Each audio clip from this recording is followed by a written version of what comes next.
नमस्कार साथियों, आपका स्वागत है हमारे YouTube चैनल ग्लांस एकेडमी पर।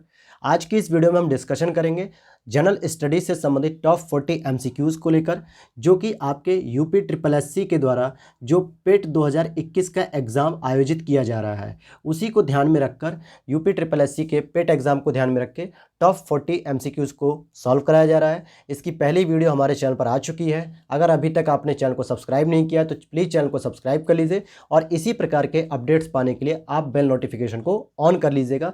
और एनसीईआरटी की MCQs भी सीरीज चलाई जा रही है, जो आपके पेट एग्जाम के लिए बहुत ही महत्वपूर्ण है, इसलिए आप उसको भी विजिट कर सकते हैं हमारी प्लेलिस्ट में जाकर। चलिए हम शुरू करते हैं अपने पहले प्रश्न से। पहला क्वेश्चन पूछ रहा है आपसे, शैल उत्कीर्ण क्या है? शैल उत्कीर्ण का मतलब शैल यानी चट्टान या पर्वत या पत्थरों पर जो भी चीज़ें लिखी जाती हैं वो क्या है? क्या प्रागैतिहासिक पांडुलिपियां हैं, या प्रागैतिहासिक शिलाचित्र, या प्रागैतिहासिक वास्तु शिल्प अभिकल्पनाएं, या इनमें से कोई नहीं? तो देखिए, पांडुलिपियां जो है कि सामान्यतः कागजों पे होती हैं, ताम्रपत्रों पे होती हैं। इसका सही जवाब हो जाएगा बी, जो कि प्रागैतिहासिक शिलाचित्र है। दूसरा प्रश्न है, निम्नलिखित में से किसका मूल प्राकृत भाषा नहीं थी? किसका मूल नहीं थी? तो सी, संस्कृत की जो है कि मूल जो है कि प्राकृत भाषा नहीं थी। अगले प्रश्न पर देखते हैं, सामवेद की रचना किस भाषा में की गई है? ए ऑप्शन सही हो जाएगा, संस्कृत में, क्योंकि मुख्य रूप से वेदों की रचना संस्कृत भाषा में ही की गई है। आर्यों की प्रमुख भाषा भी संस्कृत थी। चतुरंग जो कि प्राचीन काल का एक खेल था, उसे वर्तमान में किस नाम से जाना जाता है? इसका सही जवाब हो जाएगा डी, शतरंज के नाम से। नेक्स्ट स्लाइड पर चलते हैं। चंद्रवर्ष सौर वर्ष से कितना कम होता है? चंद्रवर्ष जो होता है वो सौर वर्ष से 11 दिन कम होता है। नेक्स्ट क्वेश्चन देखते हैं, मोडसे निम्नलिखित में से किस भारतीय राज्य का पारंपरिक नृत्य है? यहाँ नृत्य की बात की जा रही है। नागालैंड, झारखंड, मिजोरम, ओडिशा। इसका सही जवाब हो जाएगा ए ऑप्शन, नागालैंड का जो है कि पारंपरिक नृत्य है मोडसे। नेक्स्ट स्लाइड पर चलते हैं, रेगिस्तानी क्षेत्र में किस प्रकार की वनस्पति सामान्य रूप से पाई जाती है? हर्बिसिस, झाड़ी, बेलें, या वृक्ष? तो सही जवाब हो जाएगा इसका बी, झाड़ियाँ, क्योंकि झाड़ियाँ जो है कि छोटी छोटी होती हैं और रेगिस्तान में पानी की कमी होने की वजह से ही बहुत बड़े बड़े पेड़ नहीं होते, सामान्यतः वो झाड़ियों के रूप में छोटे छोटे पेड़ पाए जाते हैं। नेक्स्ट क्वेश्चन देखते हैं, क्वेश्चन नंबर 8। FM रेडियो को पेटेंट किसने कराया था? FM रेडियो को, तो इसका सही जवाब हो जाएगा FM रेडियो के लिए सी ऑप्शन इसका सही हो जाएगा। एडविन H आर्मस्ट्रांग साहब ने FM रेडियो का पेटेंट कराया था। नेक्स्ट स्लाइड पर चलते हैं, हरित क्रांति निम्नलिखित में से किस राष्ट्र में सबसे पहले शुरू की गई थी? अर्जेंटीना, मैक्सिको, चिली, या ब्राज़ील? तो इसका सही जवाब हो जाएगा बी ऑप्शन सही होगा, मैक्सिको। और किसके द्वारा शुरू की गई थी यहाँ पर? तो उस वैज्ञानिक का नाम हो जाएगा नॉर्मन बोरलाग। इन्होंने ही सबसे पहले पूरे विश्व में अर्थात मैक्सिको में हरित क्रांति शुरू की थी। अगर हम भारत की बात करेंगे तो यहाँ पर आपका नाम आता है स्वामी विश्वनाथन जी का। स्वामी विश्वनाथन जी को जो है कि याद किया जाता है, स्वामीनाथन को, एम एस स्वामीनाथन जी को याद किया जाता है भारत में हरित क्रांति के लिए। और अगले प्रश्न को देखते हैं, ऐतिहासिक फव्वारा गुलजार हौज निम्नलिखित में से किस भारतीय शहर में स्थित है? इसका सही जवाब हो जाएगा डी, हैदराबाद। और वर्तमान में हैदराबाद किसकी राजधानी है? तेलंगाना की राजधानी है। अगले प्रश्न को देखते हैं, ग्रेट मैन मेड रिवर किस देश में स्थित है? इसका सही जवाब हो जाएगा ए, लीबिया। क्या हो जाएगा? लीबिया। नेक्स्ट प्रश्न है, निम्नलिखित में से कौन सा जानवर स्तनपायी है? स्तनपायी उन जानवरों को कहा जाता है जो अपने बच्चों को दूध पिलाती हैं, या जो अपने बच्चों को दूध पिलाते हैं। तो 12 का हो जाएगा डी, वेल मछली जरूर है, लेकिन फिर भी यह एक स्तनपायी है क्योंकि अपने बच्चों के लिए। चलिए अगले प्रश्न को देखते हैं, भारतीय संसद द्वारा भगोड़ा आर्थिक अपराधी अधिनियम कब पारित किया गया? इसका सही जवाब हो जाएगा डी, 2018। क्या इसकी शर्तें हैं कि अगर 100 करोड़ रुपए या उससे अधिक की धनराशि न चुकाने के पश्चात अगर कोई व्यक्ति भाग जाता है या धनराशि नहीं चुकाता है तो उसको भगोड़ा घोषित किया जाता है। तो कितनी राशि होनी चाहिए? 100 करोड़ की धनराशि। नेक्स्ट क्वेश्चन है, निम्नलिखित में से पल्लव राजवंश की राजधानी कौन सी थी? पल्लव राजवंश की, इसका सही जवाब हो जाएगा सी, कांचीपुरम। और कांचीपुरम वर्तमान में किस राज्य में आता है? तमिलनाडु में आता है। नेक्स्ट स्लाइड देखते हैं, YIMA हिंदू, वाई यहाँ पे वाई होना चाहिए, YIM ए हिंदू, इस पुस्तक के लेखक कौन है, यानी कि क्यों मैं एक हिंदू हूं, तो इसका सही जवाब हो जाएगा डी। तो इसका सही जवाब हो जाएगा डी ऑप्शन, शशि थरूर साहब। अगला प्रश्न है आपका, भारतीय पारंपरिक खेल इंसुकनार किस राज्य से संबंधित है। तो इस खेल की अगर हम बात करेंगे तो इसका सही जवाब हो जाएगा सी ऑप्शन, यह मिजोरम से संबंधित है। नेक्स्ट स्लाइड पर चलते हैं। विश्व में सबसे बड़ा पेयजल जलाशय कहाँ है। देखिए पेयजल जलाशय यानी जहाँ का पानी पीने योग्य होता है। तो इस प्रश्न का सही जवाब हो जाएगा A option, Saudi Arab. Saudi Arab में जो है कि पेयजल जलाशय सबसे बड़ा स्थित है। नेक्स्ट प्रश्न है, भारतीय राष्ट्रीय कांग्रेस की स्थापना किस शहर में हुई थी। तो देखिए भारतीय राष्ट्रीय कांग्रेस की स्थापना की बात करेंगे तो सबसे पहले हम देखेंगे 1885 ईस्वी में किसके द्वारा की गई थी। तो एक ब्रिटिश अधिकारी थे A.O. ह्यूम के द्वारा जो है कि इसकी स्थापना की गई थी। और कहाँ की गई थी इसकी स्थापना, तो सी ऑप्शन सही हो जाएगा, मुंबई में की गई थी। तेजपाल गोकुलदास महाविद्यालय में की गई थी।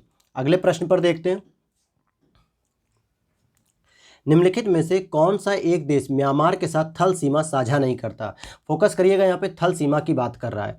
Bangladesh, Bharat, Cambodia, Laos. तो इसका सही जवाब हो जाएगा आपका, इसका सही जवाब हो जाएगा सी ऑप्शन, कंबोडिया।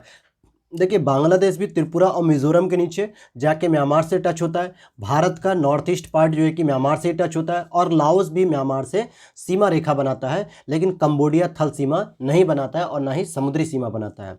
नेक्स्ट प्रश्न है, ओलंपिक के लिए क्वालिफाई प्राप्त करने वाली पहली भारतीय जिम्नास्ट कौन है। कौन है पहली भारतीय जिम्नास्ट। देखिए पहली है, अर्थात इस तरीके के प्रश्नों को भी आपको याद रखना है। इसका सही जवाब हो जाएगा दीपा कर्माकर।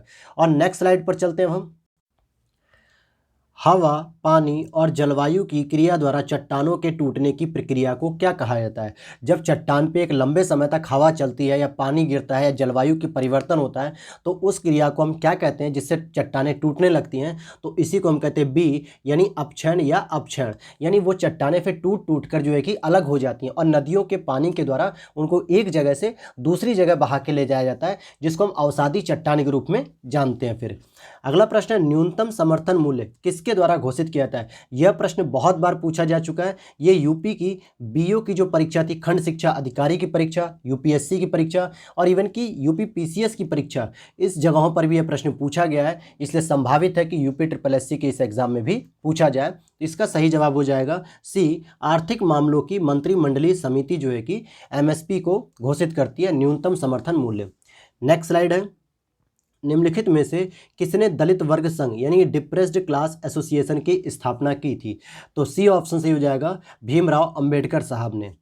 नमक का रासायनिक नाम क्या होता है, जिसको हम खाने वाले नमक की बात कर रहे हैं। तो इसका सही जवाब हो जाएगा सी, सोडियम क्लोराइड। क्या हो जाएगा फॉर्मूला इसका, NaCl, sodium chloride. Next slide पर चलते हैं, पेंटिंग माई मदर किसने बनाया था। पेंटिंग जो माई मदर थी किसने बनाया था।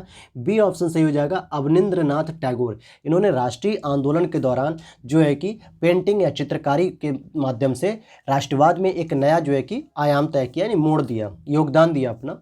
नेक्स्ट प्रश्न को देखते हैं, घाघरा और सोन नदी किस नदी की सहायक नदियां हैं। सोन नदी और घाघरा की बात कर रहा है तो इसका सही जवाब हो जाएगा सी ऑप्शन, गंगा। सोन नदी अमरकंटक की पहाड़ियों से निकलती है और पटना में जो है कि जाके पटना के निकट गंगा में मिल जाती है।